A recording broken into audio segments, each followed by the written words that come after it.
మనం అయ్యప్ప దీక్ష సందర్భంగా ఈ మాట బాగా చెప్పుకోవాలి. హిందూ మతంలో ఉండే అన్ని భేదాలని పోగొట్టగలిగే ఏకైక దీక్ష అయ్యప్ప దీక్ష.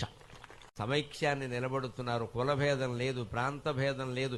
నేను ఇటీవల విన్నాను, ఇతర మతస్థులు కూడా అయ్యప్ప దీక్ష తీసుకుంటున్నారు కొంతమందిని. చాలా సంతోషించాను, చాలా సంతోషించాను. స్వచ్ఛందంగా వారు తీసుకుంటే మనకు ఆనందమే కదండి. కులభేదం లేదు. ప్రధానంగా ఎక్కడ అయ్యప్ప స్వాములు భోజనం చేస్తున్నా పక్కన ఆయన్ని స్వామి స్వామి అంటారు తప్పితే నువ్వు ఏ కులం స్వామి అని అనరు. అసలు ఆ మాటే రాదు.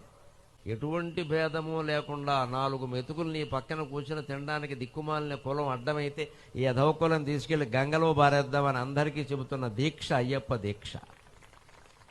ఐశ్వర్యవంతుడు లేదు, పేదవాడు లేదు, కలెక్టర్ లేదు, కండక్టర్ లేదు, ఎటువంటి భేదము లేదు. హాయిగా అందరూ అలా కింద కూర్చుంటారు, భోజనం చేస్తారు. ఒక సమయం, ఒక పద్ధతి ప్రకారం ఉంటారు. అందుకని అయ్యప్ప దీక్ష హిందూ